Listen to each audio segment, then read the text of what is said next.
you got to go ready, aim, fire, not ready, fire, aim. I always tell them, don't listen to those who tell you, don't overthink it, just start. And then I come and contradict myself with you today, Rick, because I don't want you to be overthinking it. Mm-hmm. I think you have a great idea. I think you are doing it for the right reason. I think that it's going to clearly grow your family business. It's going to help you leave that legacy that you're ultimately looking for. And so sometimes we just have to exercise that muscle that is weak. Mm. And I say this to my son sometimes because in the past, it's not like I'm a perfect dad now, but in the past I was more short, even shorter temper. And what that did to my oldest son and I is he becomes afraid to approach me. He becomes afraid to ask if he can have a sleepover. He becomes afraid to ask me if he has to eat all of his meal, because in the past I was I didn't approach it the right way. And we're working on this piece of our relationship. And as I see him being shy and timid, I sit down close with him and I say, hey, we've got to flex this muscle. You're afraid to ask me, and there's nothing I can do like to help you. There's nothing I can personally do.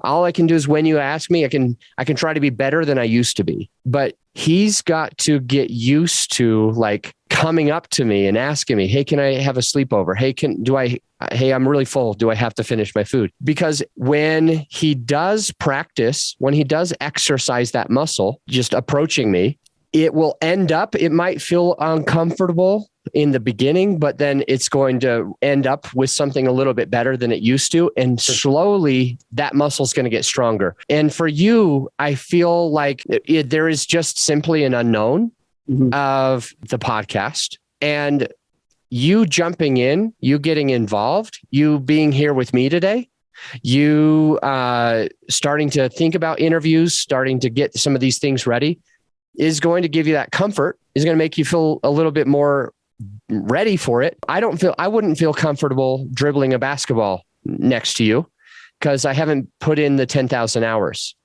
but I would feel real comfortable having you on my podcast because it's a zone that I've put in some reps. Yep. And you just got to find a way to put in your reps for your podcast, and not to say I at basketball, so I'm not even going to try against Rick. Just you got to understand that we all start somewhere. And I think that might be partly where you are, is just like, I'm not sure. I don't know what I don't know. Like, what if I mess up? And then furthermore, what if no one listens? So let's address that now. What if no one, I wrote this down. Fear is just starting.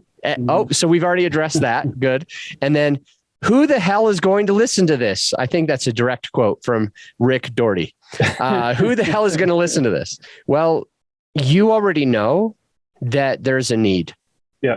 For me, Rick, I'm gonna tell you a quick story. In elementary, and I hope this helps the listener too. In elementary, I got made fun of because I was like the smallest person in my school.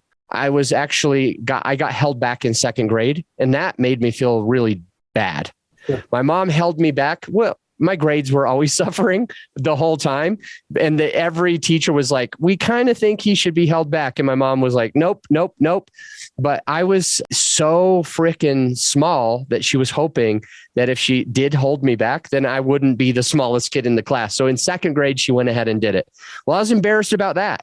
I was embarrassed that I didn't have the humor of all the other kids. I didn't get all the jokes that they were getting. I didn't care about the stuff that they cared about. I was kind of a loner. I was off into my own stuff, figuring out weird things because I was a weirdo, still am. And it made me feel really uncomfortable. And people would make fun of me. I remember I was in kindergarten and the teacher said, hey, what's your birthday? And I said, Summer. And I mean, I was just with a new 3-year-old yesterday, and I asked him his birthday, and he told me September 8th, a 3-year-old. And I was 5, and I said, my birthday is Summer. And so anyway, that's me. I got made fun of. I was a runt. I was smaller. I would get in fights with people because I didn't have the intellectual emotional maturity to have a conversation. I thought if I beat you up, I was right. And now I'm not having my feelings hurt because your nose hurts.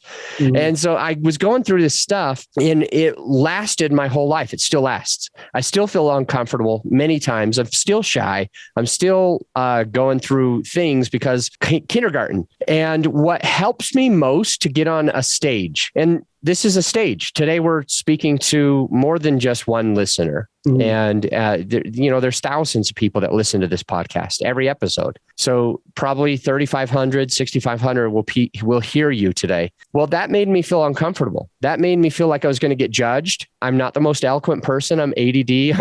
I'm dyslexic. My brain just doesn't work the way that I think everybody's works. In some ways, it could be better. Yeah, sure.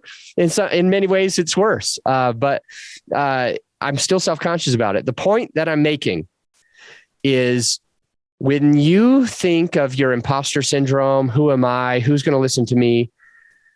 I still do that too. And I've put out 850 episodes at least.